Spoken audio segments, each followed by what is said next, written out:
E damos sequência na nossa primeira série de entrevistas aos candidatos ao Conselho Tutelar de Guaratuba, Cleomar Gisel. Então, bom dia para você. E a primeira pergunta que nós fazemos aqui é sempre, você deve já ter ouvido já seu antecessor respondeu, a primeira pergunta nós queremos saber quem é você. Fale de você para que as pessoas saibam o que você, se você tem condições de ser conselheira tutelar do município. Fale de você, se apresente. Então, vamos lá. Bom dia a todos.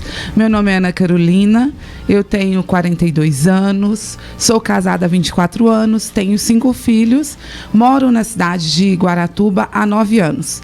Eu vim visitar o meu sogro que estava com problema de saúde e me apaixonei pela cidade, troquei Minas Gerais por Guaratuba e estou aqui.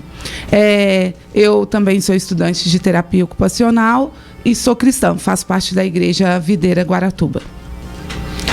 Então, a segunda pergunta é o que levou você a ser candidata na vaga do Conselho Tutelar de Guaratuba? O que te levou a ser, olha, eu preciso ter uma vaga do Conselho Tutelar? Sim. O que acendeu a luzinha, né? O que acendeu a luzinha? Assim. Bem, eu sempre trabalhei, sempre fui militante nos direitos humanos, né? E aí, sempre participei também de eleições, né? Como disse, eu não sou daqui, mas em Minas também sempre participei das eleições para eleger conselheiros que eram importantes, né? Porque eu entendo isso. E uma vez eu estava do lado oposto do que eu estou me colocando hoje. Eu escolhia quem iria me representar para ser a voz ativa no Conselho Tutelar para zerar e proteger o direito das crianças e do adolescente, né? Hoje eu me entendo como uma pessoa que, além de representar, né, eu agora quero me colocar como a representante, por entender toda a importância do Conselho Tutelar e de tudo que ele pode promover para a criança. Então, isso, eu deixei de ser uma pessoa para dar voz, para querer ser essa voz no Conselho. Exatamente. Então, a pergunta é óbvia, né? Qual a sua experiência, o que você fez na vida, o que você pensa que te credencia a ser uma boa conselheira tutelar? Sim, isso é uma pergunta muito importante. E quando a gente viu o script, assim, né, eu fiquei pensando, mesmo que eu tenha me envolvido de uma certa maneira em vários processos, né, de escolha para conselho, como uma eleitora, eu entendo que nenhum conselheiro vai chegar pronto, né? Até no Estatuto da Criança e do Adolescente, no artigo 134, fala que o conselheiro ele deve procurar, e o artigo também provê isso, que a gente tem sempre que estar estudando. Se a gente for olhar, desde quando, em 1990, que foi lançado o Estatuto da Criança e do Adolescente, ele já passou por várias atribuições, né? Porque a sociedade vai mudando, as demandas vão mudando, então a gente precisa de uma formação continuada. O meu desejo é sempre estar aberta para essa formação continuada. E o que me credencia, eu acredito que é esse desejo de realmente entender que eu posso ser uma voz que a população pode confiar, né, em me eleger representante dela, para zelar realmente do cumprimento do direito da criança e do adolescente, que é o artigo 131, que dá a luz para tudo isso, né? Da onde que parte isso? Da vontade de realmente zelar para esse cumprimento do direito da criança e do adolescente. Com certeza. Ana Carolina, nessa mesma linha que você colocou, né, citando os artigos, né, do Estatuto da Criança e do Adolescente, também eu pergunto a você como você vê hoje a elaboração e a aplicação de políticas públicas à criança e do adolescente. Sim, a gente tem que sempre melhorar, né? A gente nunca vai ser 100% em nada. Então, eu acredito que a gente realmente tem que olhar. Eu aqui estou me colocando a essa disposição para reconhecer realmente as demandas. Eu sou mãe, né? Então, assim, talvez em algumas áreas que eu acho que a gente pode agir, seria realmente trabalhar numa política pública, porque a criança, os direitos dela, ela tem a primazia em tudo. Então, às vezes, quando a gente tem um filho que precisa de uma demanda na saúde, demora um pouco. Então, eu acredito que é isso, porque existe uma falta de conscientização das pessoas. Quando você está falando com as pessoas na rua, aí você vai falar do Conselho Tutelar, eu já escuto duas coisas. A primeira o Conselho Tutelar é aquele órgão que vai encher o saco do pai e da mãe se o filho estiver faltando a aula, que vai tirar o filho da mãe. Ou de alguns adolescentes o Conselho Tutelar vai vir aqui me chamar para conversar porque eu não estou indo na aula. Para crianças, algumas mães falam, se você não ficar quieto, eu vou chamar o Conselho Tutelar. E o Conselho Tutelar não é um órgão punitivo e nem é um órgão que é o bicho-papão. O Conselho Tutelar é um órgão garantidor de direitos, né? Então, dessa forma, a gente tem que ver com vários conselhos o que a gente pode fazer para melhorar, porque ele garante direito à educação, também a estar com a família, né? Porque ninguém melhor do que a família para poder estar cuidando da criança, saúde, e há várias, há trabalho, profissionalização, então é uma gama, e realmente a gente precisa melhorar muito em várias coisas, né?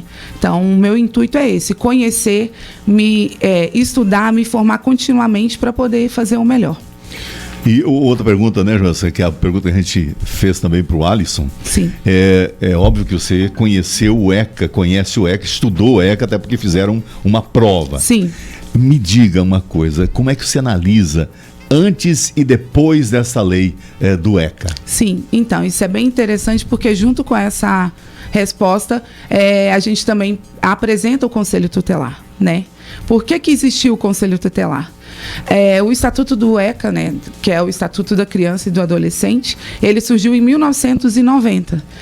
Foi, na verdade, uma ação da ONU e das Nações Unidas, porque eles começaram a reconhecer as crianças como pessoas de direito, né? Porque às vezes as crianças trabalhavam, eu lembro, né, na época, porque aí quando você começa a estudar, teve uma reportagem que me chocou muito. Eu tinha 10 anos e aí eu via fotos de crianças trabalhando em carvoaria lá na Bahia, todo sujo, sem comer, trabalho escravo, sem estudar, né? E aí eu entendo que o Estatuto da Criança e do Adolescente, desde 1990, vem promovendo isso. E, se for para resumir, ele é uma preocupação em cuidar do futuro no presente. Se a gente não cuidar das crianças agora, o que vai ser da geração posterior? O que vai ser do mundo? Então, o Estatuto da Criança e do Adolescente é isso. Ele veio desde 1990 tendo várias atribuições, mas continua realmente com o mesmo objetivo, zelar pelo direito da criança e do adolescente, reconhecendo a criança e o adolescente como uma pessoa de direito. Você relatou antes que em Minas Gerais você também se envolveu, né, nas eleições do Conselho Tutelar daquele estado, né, com outros candidatos. E aqui para Guaratuba, qual a experiência que você vai apresentar quanto eleita conselheira tutelar? Sim. Em Minas, né, é a primeira vez que eu me coloco como candidata. Em Minas, eu só entendi como cidadã a minha importância de estar trabalhando nesse processo, né?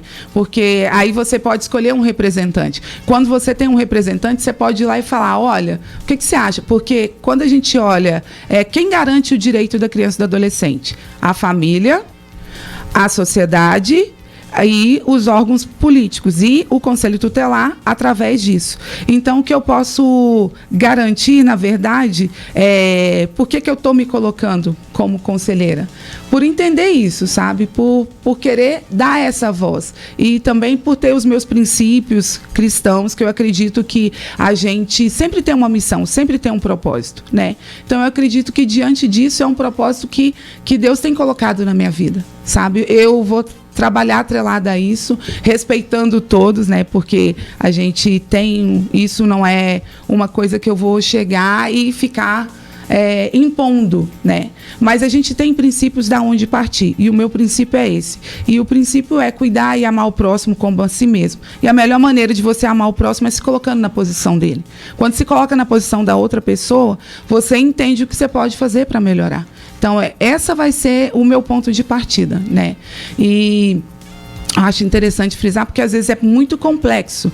E aí, às vezes, as pessoas não conseguem entender. Mas o Conselho Tutelar é como se fosse o PROCON da criança, sabe? A gente não tem a lei do consumidor para defender a gente quando tem um preço abusivo, quando tem uma oferta que não está sendo cumprida. E aí, para esse direito, às vezes, a gente corre, né? Só que a criança, ela precisa de alguém tendo a voz ativa. Então, eu quero ser essa voz ativa para as crianças e para os adolescentes do município, atuando com a família, com a sociedade, com o Conselho Municipal da Criança e do Adolescente. Não é política, mas a forma que nós somos eleitos é através dessa eleição, né? É uma escolha, um processo de escolha, que também vai ter a ajuda do TRE, que vai colocar 8 urnas, vai ser abrangido, porque não é uma frase que eu queria deixar para todos que estão me ouvindo, que são eleitores de Guaratuba, antes que eu me esqueça, é que o seu voto não é obrigatório, mas o seu voto é importante. É importante porque você vai estar elegendo alguém para poder cuidar das crianças de Guaratuba, que vai cuidar do nosso futuro no presente. Exatamente, Joselma, tem 3 minutos agora então ainda, né? Então, nesses 3 minutos finais, nós vamos deixar um espaço para você aqui então, para pedir o voto. Justifique mais uma vez toda a sua vontade de ser conselheira tutelar e peça o voto para os seus eleitores. Sim. Então, eu primeiramente quero agradecer a oportunidade, porque além de estar apresentando os candidatos, vocês também estão apresentando o Conselho Tutelar, que é um órgão autônomo e permanente, não jurisdicional, e que ele zela pelo cumprimento do direito das crianças e do adolescente. Diante de tudo isso, esse é o artigo 131 que vai fazer a luz a tudo que eu quero propor como candidata ao Conselho Tutelar. Ana Carolina, número 12, no dia 1º de outubro, faça parte desse processo de escolha e vá até uma urna. São 8 urnas que vão ser abrangidas, acredito que a Rádio Litorânea também vai estar passando essa informação, e que vocês possam me escolher como uma voz para poder estar protegendo as crianças e adolescentes do município.